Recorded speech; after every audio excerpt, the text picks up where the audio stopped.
வணக்கம் நண்பர்களே, நாம் அந்த பதிவில் என்ன பார்க்க போகிறோம் அப்படின்னா இபிஎஃப்ஓ டெத் கிளைம். ஸோ அதுக்கான எளிய செயல்முறையை இபிஎஃப்ஓ அறிமுகப்படுத்துகிறது. நீங்கள் தெரிந்து கொள்ள வேண்டியது, இபிஎஃப்ஓ புதிய சர்க்குலர் ஒன்று வெளியிட்டிருக்கிறாங்க. ஸோ இந்த கிளைமை டெத் கிளைமை பற்றி ஒரு சர்க்குலர் புதிய ரூல் கொண்டு வந்திருக்காங்க. அதை தான் நம்ம இந்த பதிவில் பார்க்க போகிறோம். நீங்கள் நம்ம சேனல் புதுசாக நம்ம சேனலை மறக்காமல் சப்ஸ்கிரைப் பண்ணிக்கோங்க. வாங்க வீடியோக்கள் போகலாம்.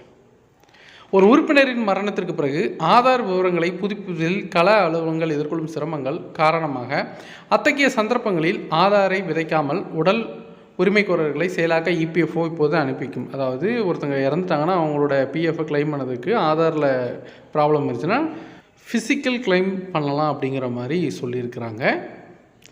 ஊழியர்களின் வருங்கால வைப்பு நிதி அமைப்பு சமீபத்திய போக்குகளுக்கு ஏற்ப அதன் நடவடிக்கையாக அறியப்படுகிறது. செயல்முறையை எளிதாக்குவது மற்றும் சந்தாதாரர்களுக்கு சிறந்த சேவையை வழங்குவதே நிறுவனத்தின் நோக்கமாகும். இந்த நேரத்தில் இபிஎஃப்ஓ அதன் உரிமை கோரல் செயலாக்க விதிகளில் குறிப்பிடத்தக்க மாற்றத்தை அறிவித்துள்ளது.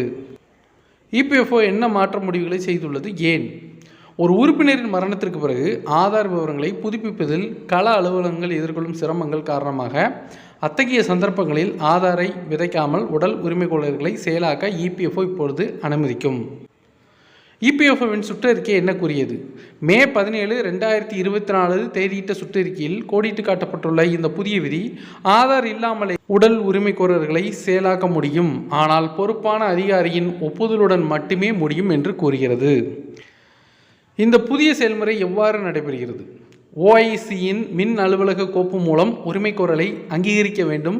இது இறந்த உறுப்பினரின் அடையாளத்தையும் உரிமை கோருபவர்களின் சட்டப்பூர்வமான தன்மையையும் உறுதிப்படுத்த எடுக்கப்பட்ட சரிபார்ப்பு நடவடிக்கைகளை முழுமையாக ஆவணப்படுத்த வேண்டும். இந்த வசதியை எப்போது பெறுவீர்கள்? யூனிவர்சல் அக்கௌண்ட் எண்ணில், அதாவது யுஏஎன்ல உறுப்பினர் விவரங்கள் துல்லியமாக இருந்தாலும் ஆதார் தரவுதளத்தில் தரவாக அல்லது முழுமையடையாமல் இருந்தால் மட்டுமே இந்த மாற்றம் பொருந்தும். ஆதார் விவரங்கள் சரியாக இருந்தாலும் யுஏஎன் விவரங்கள் இல்லை என்றால் என்ன செய்வது? ஆதார் விவரங்கள் சரியாக இருந்தாலும் யுஏஎன் விவரங்கள் இல்லாத சந்தர்ப்பங்களில் மார்ச் 26, 2024 தேதியிட்ட ஜேடிஎஸ்ஓபி பதிப்பு 2 பத்திகள் 6.9 மற்றும் 6.10 வழிகாட்டுதல்களை கள அலுவலகங்கள் பின்பற்ற வேண்டும். இதில் யுஏஎன் விவரங்களை புதுப்பித்தல், விதைத்தல் மற்றும் ஆதாரை அங்கீகரிப்பது ஆகியவை அடங்கும்.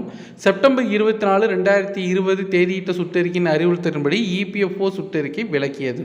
வீடியோவை லைக் பண்ணுங்கள், ஷேர் பண்ணுங்கள். மறுபடியும் அடுத்த வீடியோவில் சந்திப்போம். நன்றி, வணக்கம்.